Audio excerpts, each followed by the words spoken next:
अध्यात्म विज्ञान कोई धर्म या संप्रदाय नहीं है, ये स्पिरिचुअल साइंस है जो कुदरत के कानून पर आधारित है। ये विज्ञान पूरे ब्रह्मांड के सभी रहस्यों को उजागर करता है और जीवन के सभी पहलुओं को समझने के लिए एक नई दृष्टि देता है।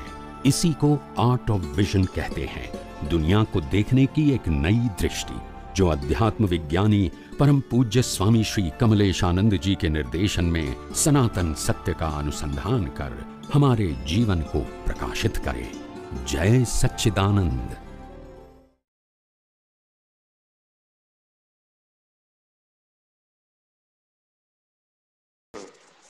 जय सच्चिदानंद। स्वामी जी, मना की शीलता के लक्षण और वो शीलवंत गुण मना कैसे डेवलप हो, उसके बारे में आप अपना हमें बताइए। सील तो बहुत बड़ा शब्द है, सीलवान बहुत बड़ा शब्द है। सील में तो बहुत कुछ आ जाता है, ज्ञान, दर्शन, चारित्र, निष्ठा, एथिक, प्रिंसिपल और आगे बढ़ने की हमारी आगे बढ़ने का एक प्रकार का उत्साह। और ये दुनिया में कोई भी अवस्था हमको डिस्टर्ब नहीं कर सके, यही हमारा खुद का आत्मविश्वास। और भौतिक चीजों के ऊपर हम डिपेंडेंट नहीं रहेंगे, जो भी मिलता है वो जीवन जीने के लिए होगा। हमको जीवन में उनकी अपेक्षा नहीं रहेगी और नहीं हम इसको डिपेंडेंट रहेंगे। हमको हवा मिलती है, पानी मिलती है, खुराक मिलता है, बहुत हो गया, और आगे बढ़ते रहेंगे एक जीवन को टकाने के लिए। मगर बहुत सारी सत्ता, संपत्ति, संबंध और साधन, 5 इंद्रियों के विषयों के ऊपर हम डिपेंडेंट नहीं रहेंगे, क्योंकि हम इस दुनिया के सनातन सत्य की खोज कर रहे हैं और अपना जो शाश्वत सुख है उसको अनुभव करने के लिए आगे निकल पड़े हैं।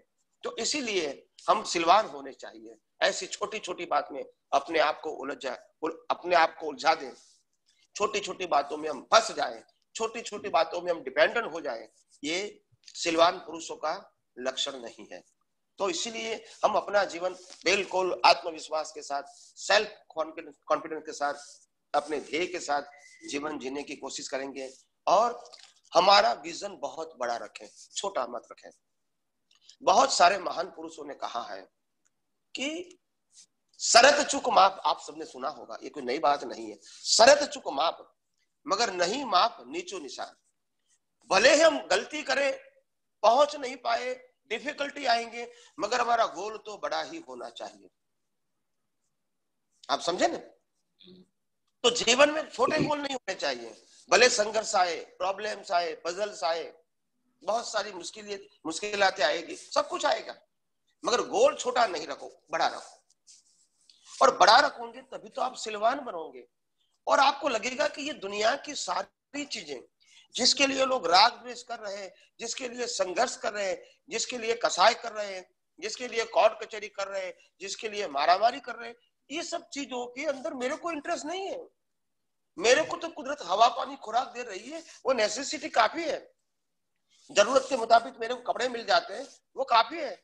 जरूरत के मुताबिक घर मिलता है, वो भी काफी है, जो भी छोटा बड़ा है। और उसके लिए मेरे को जो कुछ भी पैसे कमाने के लिए जो भी करना पड़ता है मैं करूंगा। मैं ऐसा नहीं कहूंगा कि मैं हैंडीकैप होगा, मगर मेरा जीवन का गोल ये छोटा मोटा नहीं है।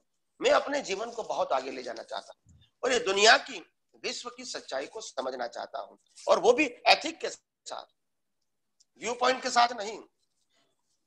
तो कुछ बनना है, कुछ करना है, कुछ अनुभव करना है, कुछ समझना है, और अपनी ऊंचाइयों को बहुत ऊंची रखोगे तो आप सिलवान कहलाओगे। फिर उसमें संसार की सभी बातें जिससे राग द्वेष पैदा होते हैं, कसाय पैदा होता है, मेरा तेरा होता है, ये सब कुछ नहीं होगा और 5 इंद्रियों के विषयों से आप मुक्त हो जाओगे, आप डूबोगे नहीं। ये तो सिलवान का परिचय है। और ज्ञानी पुरुष दादा भगवान ने कहा है, अगर एक सच्चा सिलवान होता है तो वो सिलवान, अगर एक कमरे में हजारों सर्प होते हैं, वो सर्प के बीच वो जाएंगे तो सभी सर्प इनको रास्ता दे देंगे, इतना इसका ताप होता है। इस सिलवान पुरुषों का लक्षण या क्वालिटी है। तो इसीलिए सिलवान की तो बहुत बड़ी महिमा है।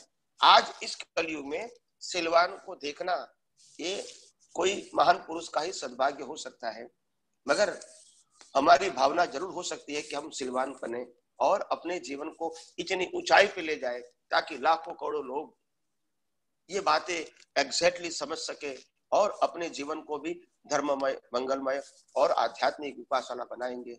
यही मेरी भावना है। महावीर स्वामी जी ने जो अपने शिष्यों को देशना दी थी श्लोक के रूप में, वो हम आपके मुख से एक बार फिर से सुनना चाहते हैं। हमारे लिए तो आप ही महावीर हैं। कौन सी देशना, नहीं समझ में आया। जो श्लोक के रूप में दी थी ना आपने, 3-4 जो श्लोक पूरा बताया था। एगो में सासो अप्पा वो।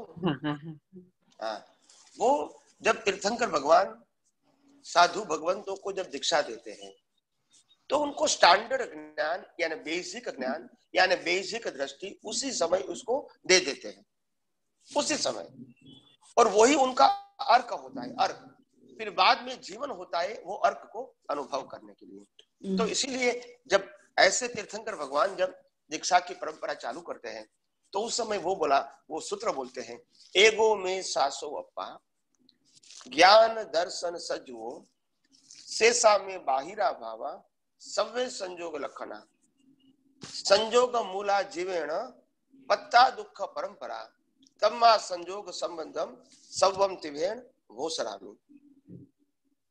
तो भगवान का कहने का मतलब यह है कि हे जीव, एगो में सासो अप्पा, तू एक शाश्वत केवल आत्मा है। शाश्वत का मतलब होता है परमानेंट। तू शाश्वत केवल आत्मा है और ज्ञान दर्शन ही आपका गुण है। परमानेंट ज्ञान दर्शन सज्जु हो जो आपके साथ 24 आवर्स रहता है, ज्ञान और दर्शन। शेषा में बाहिरा भावा, बाकी सब आपका बाहर का भाग है जिससे आपका कोई कंसर्न नहीं होना चाहिए, सिर्फ आपके कर्मों का खेल है। शेषा में बाहिरा भावा सव्वे संजोग लक्षणा, ये बाहर के भाग है वो संजोग लक्षणा है, यानी कॉज और इफेक्ट के ऊपर डिपेंडेंट है।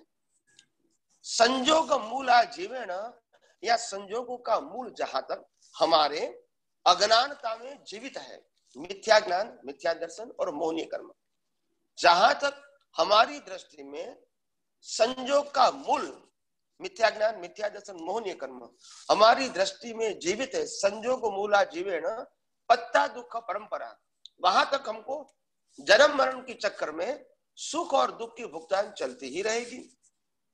ऐसे सभी प्रकार के संजोग मूला जीवेण पत्ता दुख परंपरा तम्मा संजोग संबंधम, ऐसे तमाम संजोग संबंध वाले हैं, संबंध मैंने कर्मों का हिसाब वाले हैं।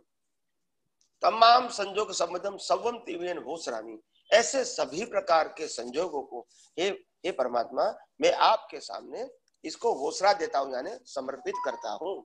ये भगवान उस समय बुलाते हैं और बाद में कहते हैं कि बस जो मैंने आपको शिक्षा देना था वो दे दिया है, जो दृष्टि देना था वो दे दिया है, जो ज्ञान देना था वो दे दिया है। अभी आपको क्या करना है, जो दिया है इसका अनुभव करना है और कुछ करना नहीं है।